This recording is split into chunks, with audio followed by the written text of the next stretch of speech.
প্রেমেন্দ্র মিত্রের লেখা ছোট গল্প নিশাচর। 10 বৎসর আগে বাংলার দুটি স্বামী স্ত্রীর সাধারণ একটি দাম্পত্য কলহের যা নিদারুণ পরিসমাপ্তি ঘটিয়াছিল তাহার কথাই বলি। বাড়িটি তেমন ভালো নয়, অত্যন্ত জীর্ণ। সংস্কারের অভাবে তাহার চারিধারের দেয়াল নানা জায়গাতেই ভাঙিয়া পড়িয়াছে। কিন্তু সে ভাঙা দেয়ালের ফাঁক দিয়ে সুদূর নীল পাহাড় আর শালের জঙ্গল যখন চোখে পড়ে, তখন তাহার জন্য কৃতজ্ঞ প্রকাশ করিতে ইচ্ছা হয়। ছোট খড়ের দেয়াল, বাড়িটির সংকীর্ণ বারান্দায় দাঁড়াইয়া কতদিন অমলা দূরের নীল পাহাড় শ্রেণীর দিকে চাহিয়া আর চোখ ফিরাইতে পারে নাই। এমনটি সে আর কখনো দেখে নাই। বাংলার সমতল আগাছা আচ্ছন্ন পল্লীর সে মেয়ে। পৃথিবী যে এত বিশাল, এমন সুন্দর, এ ধারণাই তাহার ছিল না। কাজ করিতে করিতে দিনে অন্তত 100 বার সে বারান্দায় খানিকক্ষণের জন্য দাঁড়াইয়া দূরের পাহাড়ের দিকে চাহিয়া থাকে। স্বামীকে অন্তত 100 বার দিনে ঘুরাইয়া ফিরাইয়া সেই এক কথাই বলে, ভারী সুন্দর দেশ না গো। বিভূতিভূষণের অত উৎসাহ নাই, শুধু সংক্ষেপেই হ্যাঁ বলিয়াই সায় দেয়। পৃথিবীর সৌন্দর্য দেখিয়া তারিফ করিবার সময় তাহার নাই। তাহাকে অনেক কিছু ভাবিতে হয়। 1 মাসের ছুটি মঞ্জুর হইয়াছে, তবু আধা মাইনায় ছুটি ফুরাইতে আরেকটা দরখাস্ত করিতে হইবে। কিন্তু মনিবেরা আর গ্রাহ্য করিবে বলিয়া তো মনে হয় না। অথচ অমলা 1 মাসে কী বা এমনই সারবে। দিন 20 হইয়া গেল, তবু নিয়মিত জ্বর এখনও আসিতেছে। এখানকার লোকেরা বলে অন্তত 3 মাস না থাকিলে নাকি এখানকার জল ভালো করিয়া গায়েই বসে না। কিন্তু 3 মাস ছুটি যদি না মেলে, এখানকার খরচ কুলাইবে কেমন করিয়া? সাহস করিয়া ভগবান ভরসা করিয়া সে রুগ্না স্ত্রীকে লইয়া চেঞ্জে আসিয়াছে। কিন্তু সাহসের একটা সীমা আছে। চেঞ্জের জায়গা হিসেবে বাড়িটির ভাড়া অত্যন্ত অল্পই বটে, কিন্তু সে অল্পই যে তাহার কাছে দুর্বহ বোঝা। অমলা ইতিমধ্যে আরেকটা কি যেন মন্তব্য করে, সে শুনিতে পায় না। অমলা একটু গলা চড়াইয়া বলে, হ্যাঁ গা, কালা হয়েছ নাকি? এত কি ভাবছ বলো দেখি? বিভূতি একটু অসহিষ্ণু হইয়া বলে, তোমারও একঘেয়ে এ সুন্দর তা সুন্দর শুনতে আর ভালো লাগে না বাপু। সুন্দর দেখে তো আর পেট ভরবে না। অমলা উচ্ছ্বাসের মধ্যে বাধা পাইয়া লজ্জিত হইয়া ওঠে, সঙ্গে সঙ্গে অত্যন্ত ক্ষুণ্ণও হয়। স্বামীর ভাবনা যে কি তাহা যে জানে না এমন নয়, কিন্তু স্বামী নিজেই তাহাকে বারবার সকল ভাবনা ত্যাগ করিতে বলিয়াছে। চেঞ্জে আসার কথায় খরচের কথা ভাবিয়া সে আপত্তি করিয়াছিল, কিন্তু নানাভাবে বুঝাইয়া তাহার সে আপত্তি দূর করিয়াছে। সে সম্বন্ধে কোনো কথা পারিলে তার স্বামী বলিয়াছে, ভাবনা টাবনা ছেড়ে তুমি শুধু তাড়াতাড়ি সেরে উঠবার চেষ্টা করো দেখি। প্রথম প্রথম তাহাদের কি সুখেই কাটিয়াছে। নতুন দেশের সৌন্দর্য বিস্ময়মুগ্ধ চোখে শুধু দেখিয়া নয়, পরস্পরকে বলিয়া যেন তারা ফুরাইতেই পারে না। কিন্তু গত কয়দিন হইতে স্বামীর ভাব যেন কেমন বদলাইতে শুরু করিয়াছে। অমলার মনে হয় দোষ তাহারই। চেঞ্জে আসিয়াও তাড়াতাড়ি না সারিয়া ওঠা তাহার অন্যায়। না সারিলে টাকা খরচ বৃথাই হইবে। তবুও স্বামীর এ বিরক্তি সে আশা করে নাই। মুখখানি ম্লান করিয়া সে ঘরের ভিতর চলিয়া যায়। ভাবে, স্বামীর এ বিরক্তি নিশ্চয়ই ক্ষণিকের। এখনই সে অনুতপ্ত হইয়া হয়তো ক্ষমা চাহিতে আসিবে। না, রাগ করিয়া সে থাকিবে না, একটা মজা করিবে। শুধু সৌন্দর্য দেখিয়াই একদিন সে সব ভুলিত, পেট ভরাইবার জন্য ব্যস্ত হইত না, তাহাই স্মরণ করাইয়া দিবে। কিন্তু অনেকক্ষণ কাটিয়া গেলেও বিভূতির আসিবার কোনো লক্ষণ দেখা যায় না। অমলা রাগ করিবে না ভাবিয়াছিল বলিয়াই বোধহয় তাহার অভিমান হঠাৎ প্রচণ্ড হইয়া ওঠে। অকারণে স্বামীর সামনে গিয়া 2-4 বার যাতায়াত করিয়া সে ঘরে আসিয়া হঠাৎ খিল দেয়। দরজায় খিল দিলে কেন গো, কি হলো আবার? অমলা সাড়া দেয় না। বিভূতি 2-4 বার কড়া নাড়ে, খুলিবার জন্য অনুরোধ করে। তাহার পর নিজে হইতেই বিরক্ত হয়। মেয়েদের কোনো কাজের যুক্তি খোঁজার নিষ্ফলতা সে অনেক দিন আগেই উপলব্ধি করিয়াছে। খিল খুলিতে পীড়াপিড়ি করিলে বেশি দেরি হইবে এ কথা বুঝিয়া সে নীরবে নিজের কাজে চলিয়া যায়। কিন্তু ঘণ্টাখানেক বাদেও ফিরিয়া আসিয়া দরজা বন্ধ দেখিয়া তাহার রাগ হয়। এতটা বাড়াবাড়ি কিসের জন্য? বিরক্ত হইয়া বলে, সন্ধ্যা হয়ে এলো, বেড়াতে যেতে হবে না? খিল দিয়ে ঘরে বসে থাকলেই কি শরীর সারবে নাকি? এবার ভেতর হইতে অমলা উত্তর দেয়, বেড়াইতে সে যাইবে না। এ পোড়া শরীর তাহার চিতায় পুড়িলেই একেবারে সারিবে। বিভূতির রাগ বাড়ে, কড়া নাড়িয়া উষ্ণ স্বরে বলে, ওসব ন্যাকামি রেখে তাড়াতাড়ি সাজ পোশাক শেষ করে ফেলো দেখি। অন্ধকার তো হয়ে গেল, আর বেড়াবার সময় কই? অমলা তথাপি দরজা খোলে না। তাহার অশ্রুরুদ্ধ কণ্ঠ শোনা যায়, আমি হয়েছি তোমার আপদ বালাই, মরলেই তোমার হাড় জুড়োয়। উঠতে বসতে দাঁত খিচবে যদি, তাহলে চেঞ্জে আসার দরকার কি ছিল? কি হবে আমার শরীর সেরে? বিভূতির আর সহ্য হয় না। বেশ কাঁদো তাহলে দরজার ভেতর বিনিয়ে বিনিয়ে, আমি একাই যাচ্ছি বেড়াতে বলিয়া রাগে সে বাহির হইয়া যায়। বেড়াতে অবশ্য তাহার ভালো লাগে না। বাড়ির অদূরে একটা পাথরের ওপর বসিয়া মেয়েযাত্রার এই অবুঝ অভিমানের কথাই সে ভাবে। এত রাগারাগি করবার মতো সে কি বলিয়াছে? আর যদি একটা রূঢ় কথা বাহির হইয়া গিয়েও থাকে, তার জন্য কি সন্ধ্যাটা মাটি করিতে হয় এমন করিয়া? আর কটা দিনই বা আছে। এখানের প্রত্যেকটা দিন যে তাহাকে কি মূল্যে কিনিতে হইয়াছে সে ভালো করিয়া জানে। এই কটি দিনের উপর সে ভরসা করিয়া আছে। অমলার জ্বর সারানো চাই, তাহার ভেতর এই মূল্যবান দিনের একটি নষ্ট হইয়া গেল ভাবিয়া দুঃখে তাহার সীমা থাকে না। কে জানে কতটা উপকার এই দিনটিতেই হইতে পারিত। হয়তো কাল আর জ্বর আসিত না। অন্ধকার হইতে সে বিষণ্ণ মনে বাড়ি ফিরিয়া আসে। অমলা ঘর হইতে বাহির হইয়াছে। বেড়াইতে না যাক, উনুন ধরাইয়া রান্না চড়াইতে ভোলে নাই। বিভূতির রাগ পড়িয়া তখন ক্ষোভ আসিয়াছে। কাছে গিয়া সে অভ্যস্ত স্নেহের স্বরে বলে, মিছিমিছি রাগ করে আজ বেড়ানোটা কেন নষ্ট করলে বলো দেখিনি? তুমি ভারী অবুঝ। অমলা কিন্তু ফোঁস করিয়া তীক্ষ্ণ কণ্ঠে জবাব দেয়, যাও, আর সোহাগ করতে হবে না, নিজে বেরিয়ে এসেছো তো, তাহলেই হলো। বিভূতি আঘাত পাইয়াও হাসিয়া স্নিগ্ধ স্বরে বলে, বাবারে, এখনও রাগ যায়নি তোমার? তোমার ভালোর জন্যই তো বলছি লক্ষ্মীটি, রাগ করে শরীরের ক্ষতি এমন করতে আছে? অমলা রাগিয়া বলে, আমার ভালো তো তুমি চাও। চেঞ্জে আসলে টাকা খরচ হয়েছে বলে বুক টনটন করছে, উঠতে বসতে মুখ নাড়া দিয়ে যাচ্ছ, তাই না? অন্য দিন হইলে ইহার চেয়ে অনেক বেশি হয়তো বিভূতি সহ্য করিত। হয়তো আরেকবার মান ভাঙাইবার চেষ্টা করিলেই সব গোলমাল মিটিয়া যাইতে পারিত। কিন্তু আজ তাহার হঠাৎ রাগ চড়িয়া যায়। উষ্ণ স্বরে বলে, তোমার জন্য টাকা খরচ হয়েছে বলে আমার বুক টনটন করছে? করছেই তো। বিভূতি গলা চড়াইয়া বলে, রোজগার করতে মেহনত হয় না? অমনি আসে চেঞ্জে এসে ঘরে খিল দিয়ে থাকবে, তো টাকা খরচ করবার কি দরকার ছিল? আমি তোমায় চেঞ্জে আনতে তো স্বাধীনি। বিভূতি সে কথায় কান্না দিয়া ধরা গলায় বলিয়া যায়, বিয়ে হওয়া স্তক জ্বালিয়ে পুড়িয়ে মারল। মরবে তো জানি, তা সোজাসুজি আগে থেকে মরলে তো আমার এত ঝঞ্ঝাট পোহাতে হয় না। অমলা সবেগে স্বামীর দিকে ফিরিয়া দাঁড়ায়, আমার জন্য তোমার ঝঞ্ঝাট পোহাতে হচ্ছে? অন্ধকারে বিভূতি মুখ নিচু করিয়া দাঁড়াইয়া থাকে, উত্তর দেয় না। স্বামীর দিকে চাহিয়া খানিক দাঁড়াইয়া থাকিয়া অমলা রুদ্ধ কণ্ঠে বলে, বেশ, আজই তোমার সব ঝঞ্ঝাট চুকিয়ে দিচ্ছি। অন্ধকারে অমলা খোলা দরজা দিয়া হঠাৎ বাহির হইয়া যায়। বিভূতি আগাইয়া ধরিতে গিয়াও বোধহয় কি ভাবিয়া আবার ফিরিয়া বসিয়া পড়ে। অমলা ছেলেবেলা হইতে ভয় কাতর, সে তা জানে। রাগ করিয়া বাহির হইয়া গেলেও বেশিক্ষণ সে থাকিতে পারিবে না, এখনই ফিরিবে। কিন্তু একটু একটু করিয়া অনেকক্ষণ কাটিয়া যায়, তবু অমলা ফেরে না। বিভূতি এবার ভীত হইয়া ওঠে। দরজার কাছে আগাইয়া গিয়া কাহাকেও দেখিতে পাইয়া মৃদুস্বরে ডাকে, অমলা। কোনো সাড়া শব্দ নাই। বিভূতি আরও জোরে স্ত্রীর নাম ধরিয়া ডাকে, তবু কোনো উত্তর মেলে না। এক অজানিত আশঙ্কায় তাহার বুক কাঁপিয়া ওঠে। ঘরে আসিয়া লণ্ঠনটা জ্বালিয়া লইয়া সে দ্রুত পদে অমলাকে খুঁজিতে বাহির হইয়া যায়। নিস্তব্ধ অন্ধকার রাত্রি, তাহারই মাঝে সুদূর পথে থাকিয়া বিভূতিভূষণের ব্যাকুল কাতর আহ্বান শোনা যায়, অমলা।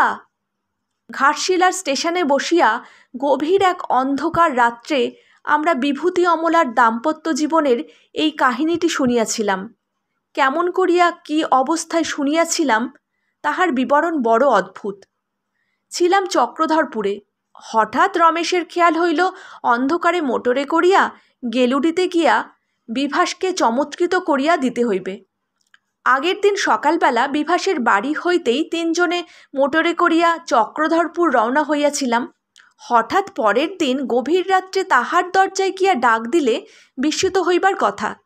শুধু বিভাসকে চমকাইয়া দিবার জন্য এই রাত্রে এতখানি পথ যাইবার তেমন স্পৃহা আমার আর বীরেনের কাহারও ছিল না, কিন্তু রমেশের উৎসাহ দমাইয়া রাখা কঠিন। শেষ পর্যন্ত তাহার প্রস্তাবে রাজি হইতেই হইল। গোল বাঁধিল শুধু সোফারকে লইয়া। স্পষ্ট না বলিলেও ভাবে বোঝা গেল এই অন্ধকার রাত্রে মোটর হাঁকাইয়া যাইতে তাহার বিশেষ আপত্তি আছে। সে সম্বন্ধে সবিশেষ প্রশ্ন করিয়া মনে হইল ভয়টা তাহার পার্থিব কোনো প্রাণী বা দ্রব্যবিশেষের জন্য নয়, তাহার ভয় ভৌতিক। এ পথে রাত্রে মোটর চালানো নাকি মোটেই নিরাপদ নয়। কিন্তু তাহার কোনো আপত্তি রমেশ টিকিতে দিল না। সন্ধ্যার খানিক বাদেই রওনা হইয়া পড়িলাম। পরিষ্কার সোজা পথ, গাঢ় অন্ধকারের ভিতর দিয়া আমাদের প্রখর হেডলাইট সে পথ ভেদ করিয়া চলিয়াছে। মনে হয় যেন অন্ধকারের ভিতর হইতে আমাদের আলোর পথ প্রতি মুহূর্তে আমরা সৃষ্টি করিয়া চলিয়াছি। যে বেগে মোটর চলিতেছিল তাহাতে পৌঁছতে অতিরিক্ত দেরি হইবার কোনো কথা নয়। রমেশের পাটা সামনের সিটের উপর তুলিয়া দিয়া আরামে মাথা হেলান দিয়া বলিল, কি আরাম বলো দেখি। অন্ধকার রাত্রে মোটর চালাবার মতো মজা আছে, বিশেষত এমনই পথে। বীরেন বলিল, কিন্তু কি ভয়ঙ্কর অন্ধকার বলো দেখি। মনে হয় যেন আমাদের হেডলাইটটাকে সবলে ঠেলে এগুতে হচ্ছে। রমেশ কি বলিতে যাইতেছিল, কিন্তু বলা হইল না। হঠাৎ সার্চলাইটটা নিভিয়া গেল, আর সেই মুহূর্তে মনে হইল আমাদের চারিধারে অন্ধকার যেন ওত পাতিয়া বসিয়াছিল। আলো নিভিতে একেবারে সবেগে ঘিরিয়া ধরিল। বীরেন বলিল, এ কি? সোফার গাড়ি থামাইয়া নামিয়া বলিল, কি জানি, বুঝতে পারছি না। তাহার কণ্ঠস্বরে সম্মানের চেয়ে ভয় ও বিরক্তির পরিচয় বেশি পাইলাম। দুধারে ঘন জঙ্গল, তাহার মাঝে সেই নির্জন পথে অন্ধকারে শুধু দেশলাইয়ের আলোক সম্বল করিয়া সোফার অনেকক্ষণ হেডলাইট জ্বালাইবার বৃথা চেষ্টা করিয়া অবশেষে বলিল, না, এ আর জ্বলবে না। তাহলে উপায়? সোফার বলিল, গাড়ির অন্য আলো জ্বলবে মনে হচ্ছে, কিন্তু তাতে ভালো পথ দেখা যাবে না। রমেশ বলিল, তাই জেলেই চলো, এখান থেকে আর ফেরা যায় না। তাহাই হইল। মোটরের সামান্য আলোয় যে দুর্ভেদ্য অন্ধকার যতটুকু দূর করা যায় তাহাই করিয়া আবার অগ্রসর হইতে শুরু করিলাম। আলোর জোর নাই, সুতরাং গাড়ির বেগ একটু কমাইয়া চলিতে হইল। বীরেন বলিল, পথ চিনে ঠিক যেতে পারবে তো? প্রশ্নটা সকলের মনেই উঠিয়াছিল। সোফার বলিল, তা কেমন করে বলি বাবু, একবার মাত্র এ পথে এসেছি, তাও দিনের বেলায়। তাহার গলায় বিরক্তির স্বর এবার স্পষ্ট, কিন্তু তখন তাহা লক্ষ্য করিবার আর সময় নাই। ভীতভাবে বলিলাম, কিন্তু পথ ভুল হলে এই অজানা জায়গায় কি উপায় হবে বলো তো? সোফার কথা বলিল না। মনে মনে রমেশের ওপর রাগ হইতেছিল। গোয়ার তুমি করিয়া অন্ধকার রাত্রে অজানা বিপদসংকুল পথে এমন করিয়া তাহার জেদেই বাহির হইতে হইয়াছে। বীরেন বলিল, ধরো যদি ইঞ্জিনটা কোনো রকমে খারাপ হয়ে যায়, এবং এই সম্ভাবনা ভালো করিয়া হৃদয়ঙ্গম করিবার আগেই আবার বলিল, এসব বনে বাঘ আছে জানো তো?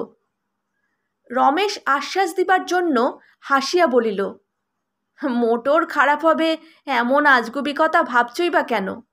কিন্তু তাহার কণ্ঠস্বরে মনে হইল তাহার নিজের কথায় নিজেরই আস্থার একান্ত অভাব। তাহার পর খানিক সবাই নীরব চলিলাম। চারিদিকে নিস্তব্ধতা ও অন্ধকার। আমাদের ছোট মোটরের ক্ষীণ আলোয় আমরা ক্ষীণভাবে ভেদ করিয়া চলিয়াছি। পাশের গাঢ় কৃষ্ণবর্ণ জঙ্গলের আবছা মূর্তি যেন ভ্রুকুটি করিতেছিল। মোটরের সামান্য একটি বেয়ারা শব্দেই বুক কাঁপিয়া উঠিতেছিল। এই বুঝি বন্ধ হইয়া যায়। কিন্তু মোটর বন্ধ হওয়ার সমান বিপদই শেষ পর্যন্ত হইল। কত মাইল কতক্ষণ ধরিয়া তখন আসিয়াছি বলিতে পারি না। হঠাৎ সোফার গাড়ি থামাইয়া সামান্য ইতস্তত করিয়া বলিল, পথের ওপর তো একটা নালা পড়ে, এখনও তো এলো না। অন্ধকারে পথ ভুল হয়নি তো? রমেশ বলিল, পার হয়ে আসনি? দেখেছ ঠিক? দেখেছি বই কি। ইহার পর আর কি করা যাইবে কিছুই ঠিক করিতে পারিলাম না। এখান হইতে আগানো বা পিছানো সমান বিপদ। এই অন্ধকার রাত্রে গহন জঙ্গলের মাঝে এদিক ওদিক ঘুরিয়া মাঝপথে যদি পেট্রোল ফুরিয়া যায়, তাহা হইলেই সর্বনাশ। কি করা উচিত ভাবিতেছি, এমন সময় বীরেন বলিল, রোসো রোসো, একটা আলো দেখা যাচ্ছে না? সত্যি আলোই তো বটে। অদূরে কে একজন লণ্ঠন হাতে করিয়া আমাদের দিকেই আসিতেছে মনে হইল। কাছে আসিতে দেখিলাম লোকটি আর যাহাই হোক প্রিয়দর্শন নয়। অন্ধকার রাতে তাহাকে হঠাৎ পথে দেখিলে আঁতকাইয়া উঠিবার কথা। শীর্ণ দেহ, শীর্ণ ঝাঁকড়া চুল, সেই শীর্ণ মুখের ফণার মতো উঁচাইয়া আছে। হাড় বাহির করা মুখে সবচেয়ে অদ্ভুত তাহার কোটর নিবিষ্ট চোখ দুটি। হঠাৎ মনে হয় বুঝি উন্মাদ, কিন্তু তখন অত বিচারের সময় ছিল না। জিজ্ঞাসা করিলাম, এই রাস্তায় কি গেলুডি যাওয়া যায় তুমি জানো? লোকটার ধরন ধারণও অদ্ভুত। খানিক সে আমাদের কথায় কোনো উত্তরই দিল না। হয়তো সে শুনিতে পায় নাই ভাবিয়া আবার জিজ্ঞাসা করিতে যাইতেছি, এমন সময় অত্যন্ত গম্ভীরভাবে বলিল, এই পথই বটে। লোকটির কথার ধরন দেখিয়া কিন্তু কেবল সন্দেহ হইল। বলিলাম, ঠিক জানো তো? এতক্ষণ সে অত্যন্ত তীক্ষ্ণ দৃষ্টিতে আমাদের পর্যবেক্ষণ করিতেছিল। আমার কথায় হঠাৎ ক্রুদ্ধ হইয়া বলিল, এইখানে 20 বছর ধরে আছি, আর গেলুডির পথ জানি নে। যাক, হয়তো তাহার কথাই সত্য। সোফার আবার গাড়ি ছাড়িয়া দিল। বলিলাম, যা হবার তো হয়ে গেছে, এখন চলো, সামনে যতদূর পথ মেলে। বহুক্ষণ, প্রায় ঘণ্টা 2 হবে এইভাবে চলিবার পর এক জায়গায় আসিয়া কিন্তু ঠেকিয়া গেলাম। সামনে পথ দ্বিধাবিভক্ত হইয়া চলিয়া গিয়াছে। সোফার বলিল, কোনটায় যাব তো বুঝতে পারছি না। এবার সমস্যা সত্যই দারুণ। 2টা পথই যে ঠিক নয় এটুকু বুঝিবার জন্য বেশি বুদ্ধির দরকার নাই, কিন্তু কোন পথে যাওয়া যায়? গাড়ি থামাইয়া আমরা সেই তর্ক করিতেছি, এমন সময় বীরেন বলিল, না, বিধাতা আমাদের সহায়, ওই দেখো আরেকটা আলো দেখা যাচ্ছে। এবারেও একটা লোক আলো লইয়া আসিতেছিল বটে। বলিলাম, এই জঙ্গলের মাঝে মানুষ থাকতে পারে ভাবিনি। এবারের লোকটা কাছে আসিতে সোফারই তাহাকে পথ জিজ্ঞাসা করিল। লোকটা বিড়বিড় করিয়া কি বলিল শুনিতে পাইলাম না, কিন্তু সোফারকে তাড়াতাড়ি গাড়ি চালাইয়া দিতে দেখিয়া বুঝিলাম সে এবার রাস্তা বুঝিয়াছে। হঠাৎ বীরেন বলিল, দাঁড়াও দাঁড়াও, গাড়ি একটু থামাও তো। তাহাকে উত্তেজিতভাবে দেখিয়া সভয় বলিলাম, কেন? বীরেন কম্পিত গলায় বলিল, লোকটাকে লক্ষ্য করেছ তোমরা? আমাদের উত্তরের অপেক্ষা না করিয়াই ফের বলিল, প্রথম যে লোকটা আমাদের পথ বলে দেয় একেবারে হুবহু সেই লোক। ঠিক এমনই একটা সন্দেহ আমারও হইতেছিল, কিন্তু ভয় ধরা পড়িবার লজ্জায় বলিতে পারি নাই। বীরেনের কথায় সর্বাঙ্গে কাটা দিয়া উঠিল। যথাসাধ্য সাহস সংগ্রহ করিবার চেষ্টা করিয়া বলিলাম, কিন্তু তাকে প্রায় 20 মাইল দূরে তো আমরা ফেলে এসেছি। সেটাই তো আশ্চর্যের ব্যাপার। এই জনমানবহীন জঙ্গলে পথে দুবার মানুষের দেখা পাওয়াই তো অদ্ভুত ব্যাপার, তার উপর 20 মাইল পার হয়ে সেই একই লোক। সোফার হঠাৎ গিয়ার বদলাইয়া দ্বিগুণ বেগে গাড়ি ছাড়িয়া দিল। বলিলাম, ও কি করছো? সে তিক্ত কণ্ঠে বলিল, কি করব বাবু, আমার প্রাণের ভয় নেই। তুমিও দেখেছ নাকি? সোফার পিছনে না ফিরিয়াই ভীতস্বরে বলিল, দেখেই না অত তাড়াতাড়ি গাড়ি ছেড়ে দিলাম। পর মুহূর্তে আমরা সকলে একসঙ্গে হৈ হৈ করিয়া চিৎকার করিয়া উঠিলাম। সোফার প্রাণপণে ব্রেক কষিয়া গাড়ি রুখিতে গেল। গাড়ি থামিল না।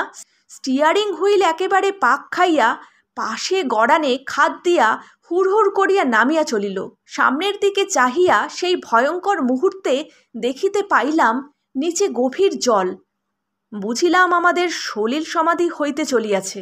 ভয়ে চোখ বুজিলাম, কিন্তু শেষ পর্যন্ত আমরা রক্ষা পাইলাম। সামনে বুঝি উঁচু একটা তারের জাল ছিল, তাহাতে গাড়ি আটকাইয়া গেল। এরকম অবস্থায় গাড়ি উল্টাইয়া যাইবার কথা, কিন্তু ভাগ্যক্রমে তাহা হইল না। চোখ খুলিয়া দেখিলাম প্রবল ঝাঁকুনি খাইয়াও অক্ষত শরীরেই সবাই রক্ষা পাইয়াছি। প্রথম কথা কহিল বীরেন। আতঙ্কের স্বরে বলিল, লোকটার একেবারে কি বুকের উপর দিয়ে গাড়ি গেছে? সোফারের পায়ে আঘাত লাগিয়াছিল। খোঁড়াইতে খোঁড়াইতে বাহির হইয়া বলিল, কি জানি বাবু, ব্রেক কষতে কষতেই তো গাড়ি ঘুরে গেছে, রোগবার তো কোনো সময় পাইনি। তাড়াতাড়ি বাহির হইয়া বলিলাম, এখনই দেখতে হবে, চলো। সবাই মিলিয়া উপরে উঠিয়া আসিলাম, কিন্তু আশ্চর্য, তন্ন তন্ন করিয়া চারিদিক খুঁজিয়া কাহাকেও দেখিতে পাইলাম না। এক জোয়ান মানুষ, সবাই মিলিয়া স্পষ্ট তাহাকে গাড়ির ধাক্কা খাইয়া পড়িয়া যাইতে দেখিয়াছি। তাহার দেহ এই 1 মিনিটের ভেতর কোথায় উধাও হইয়া যাইতে পারে? যেদিকে খাদ সেদিকেও পড়ে নাই, পড়িয়াছে একেবারে সম্পূর্ণ অন্যদিকে। সেখান হইতে মৃত বা জীবন্ত কাহারও 1 মিনিটে অন্তর্ধান হওয়া একেবারেই সম্ভব নয়। বীরেন বলিল, তাহলে কি? তাহার কথা শেষ করিতে হইল না। একই আতঙ্কে সবারই বুক কাঁপিতেছে। বলিলাম, ও মোটর আজ আর ওঠানো যাবে না, চলো সবাই মিলে এগিয়ে যাই। রমেন বলিল, কিন্তু কোথায়? বলিলাম, ওই দূরে একটা লাল আলো দেখা যাচ্ছে, বোধ হচ্ছে যেন একটা স্টেশন হবে। বীরেন বলিল, কিন্তু আবার আলো? সেদিন অনেক হয়রানির পর অবশেষে স্টেশনে পৌঁছাইয়াছিলাম। পথ ভুল যে কতখানি হইয়াছে স্টেশনের নাম দেখিয়াই বোঝা গেল। গেলুডি আসিতে একেবারে ঘাট শিলাই আসিয়াছি। গভীর রাত্রি। স্টেশনে তখন এক টেলিগ্রাফ মাস্টারই জাগিয়াছিলেন।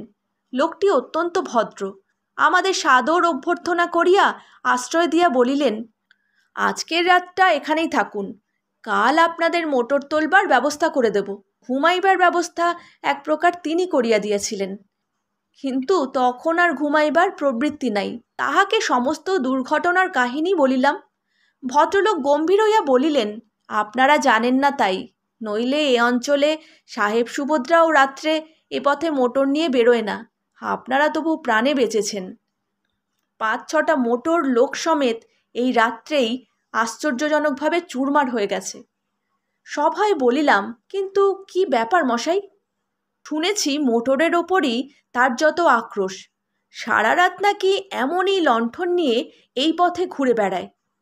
ভীতকণ্ঠে জিজ্ঞাসা করিলাম, কে? সিগন্যালার মশাই ধীরে ধীরে বলিলেন, 10 বৎসর আগে এখানকার একটি লোক রাত্রে তার স্ত্রীকে খুঁজতে বেরিয়েছিলেন, আর ফেরেনি। তারপর একটু থামিয়া বলিলেন, ওই পথেই সে মোটর চাপা পড়ে মারা যায়। প্রেমেন্দ্র মিত্রের লেখা ছোট গল্প নিশাচর এখানেই শেষ হলো। যদি আমার গল্প পাঠ আপনাদের ভালো লেগে থাকে, লাইক, শেয়ার, কমেন্ট আর সাবস্ক্রাইবের মাধ্যমে চ্যানেলটির সাথে অবশ্যই থাকবেন।